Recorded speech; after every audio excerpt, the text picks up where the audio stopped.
Hello everybody, this is Nick Newman with the Conscienticon, and today's episode is going to be about overcoming fear by mastering the subconscious mind. If ever there were a superpower that people could develop, that I think they should develop, is mastery over their own subconscious mind.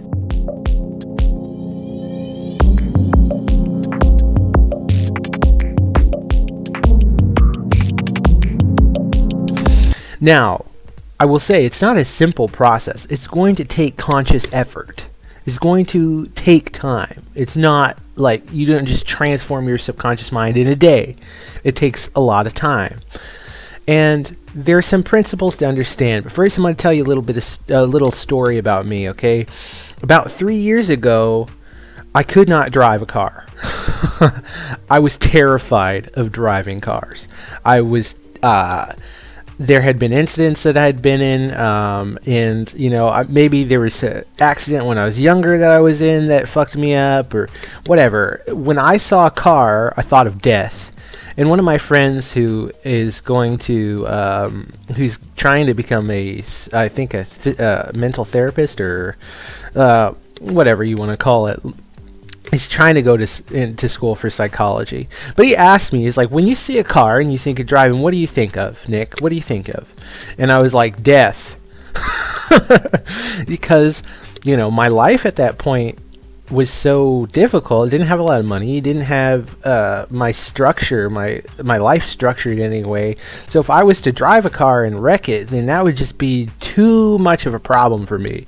And I could die or could kill somebody. So I had all this trouble. And he was like, Nick, okay, this is what I want you to do. And this works, by the way. You can do this with whatever you're afraid of. He said, Nick, you don't have to drive the car, but I want you to get in it every day. Just get in it, sit behind the wheel. And he said, when you're in there, I want you to change it into what you would want it to be mentally. And I'm like, what do you mean? And he's like, what is a car really? And I was like, well, really it's a tool. And he's like, right. And so I was like, oh, okay, I see.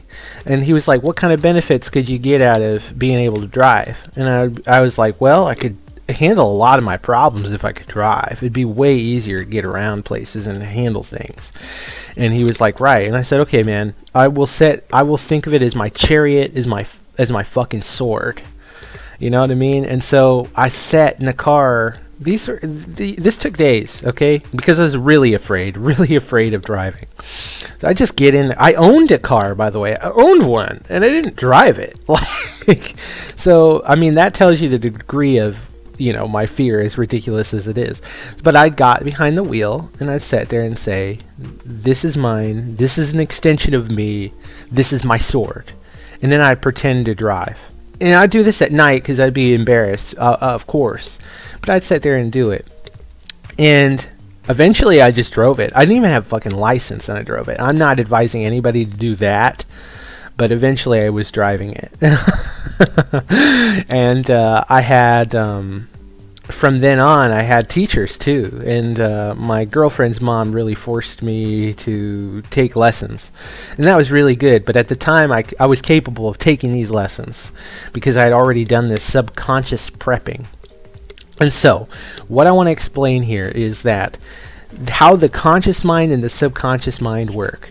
Now, this isn't, to me, it's magical. To a lot of people, this isn't really magic. This is psychology. This is behavioral psychology as well, because this is how the interface of your brain works, okay? So the conscious mind is like a funnel, okay? It's like right now, Nick that's talking to you, he is the conscious mind, okay? As I'm speaking to you, he thinks he's got control of the whole show.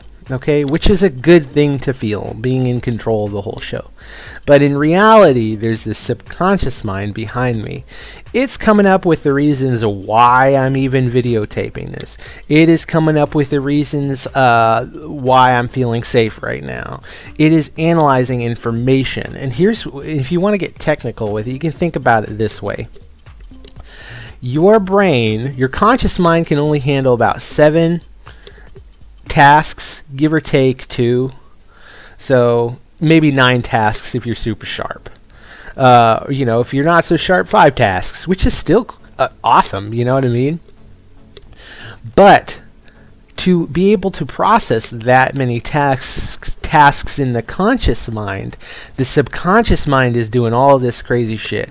It is making sure you're breathing correctly. It is monitoring how many times you blink. It is acclimating your temperature. Like, the subconscious mind to me is the structures below, almost below the prefrontal cortex, this part of your brain here.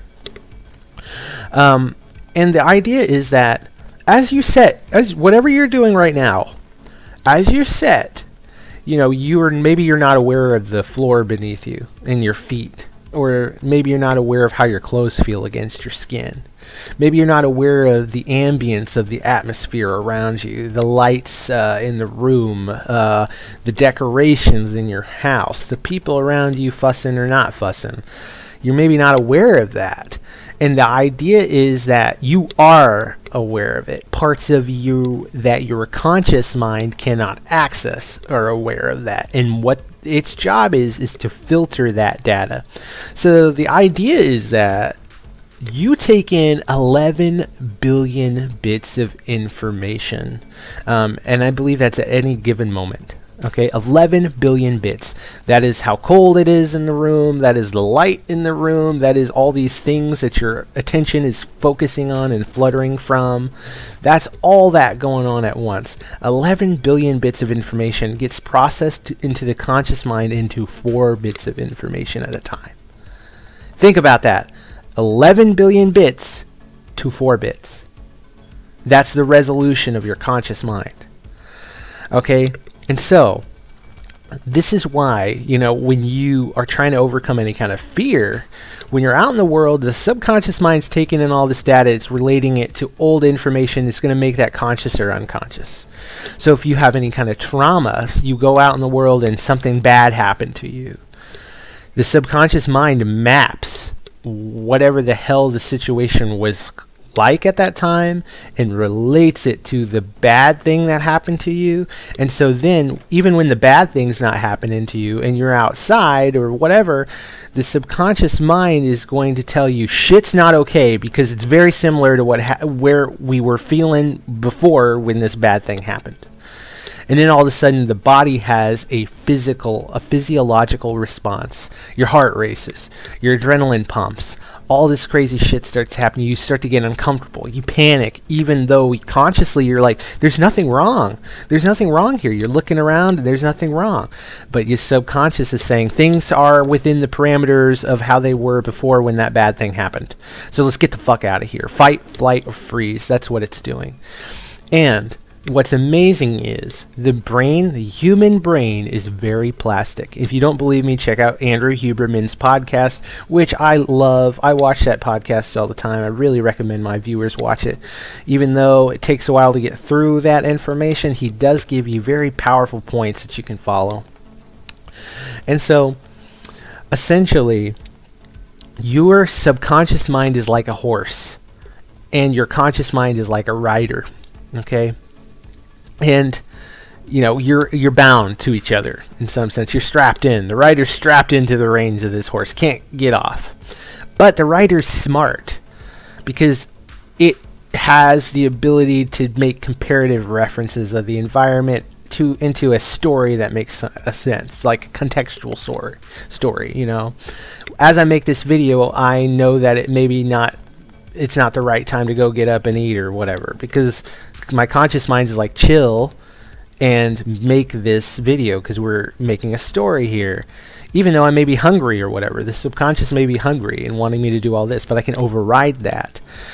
When trauma is involved, you get amped up so much that the subconscious mind, the horse freaks out in such a way that the rider is not in control anymore. It's going wherever the horse wants it to go. And so, training your subconscious mind is a lot like a horse and a rider.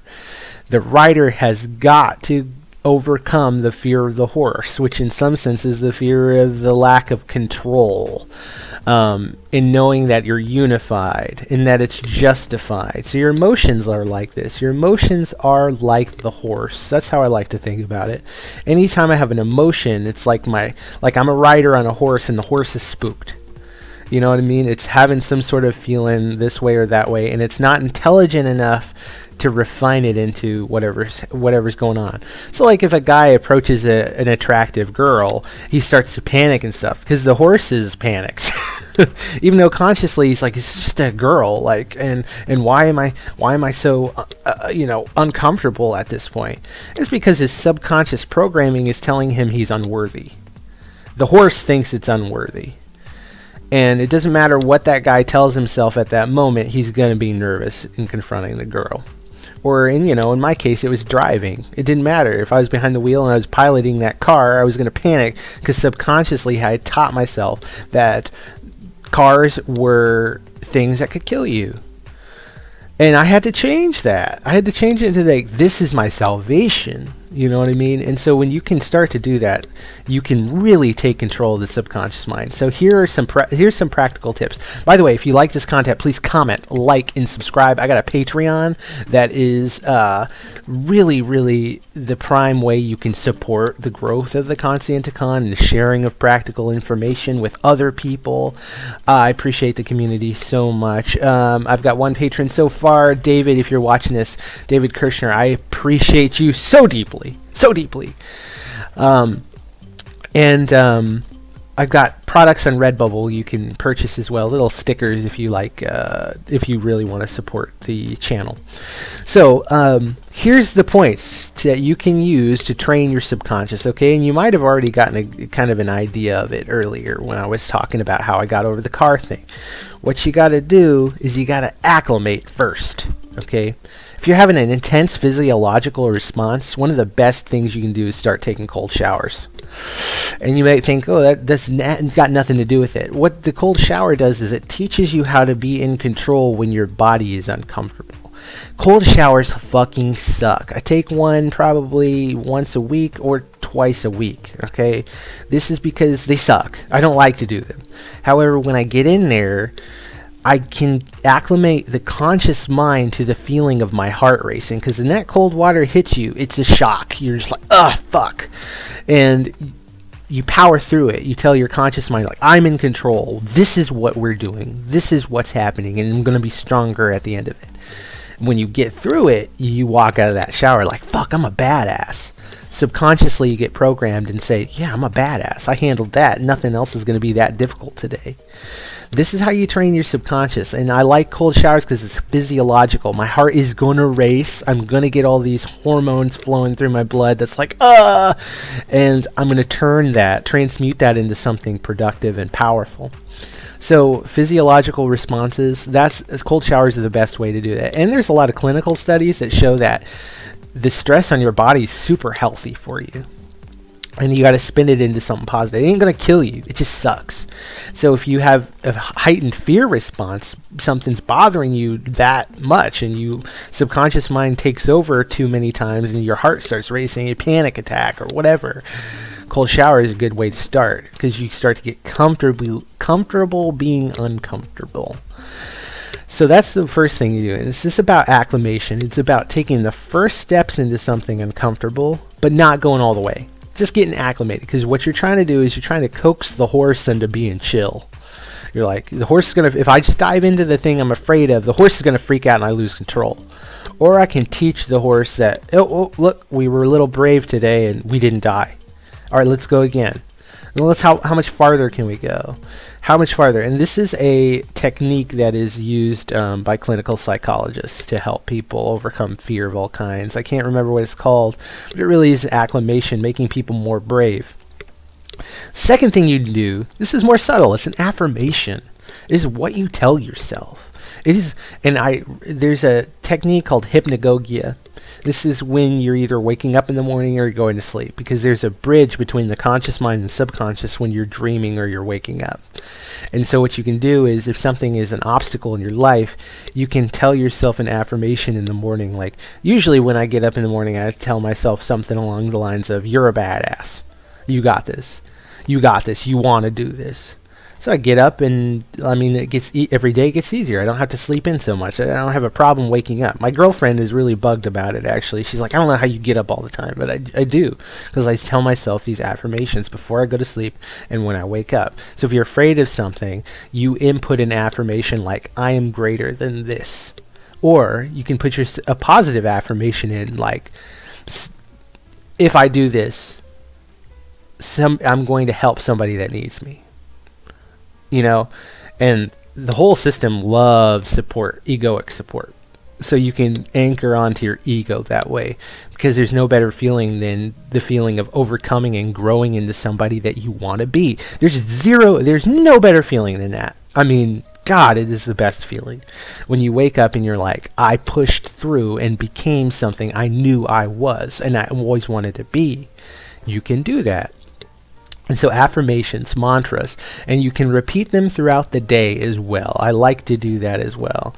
One of my affirmations is love is attention. You know what I mean? I remind myself that, because love is a real powerful way to diffuse all kinds of conflict.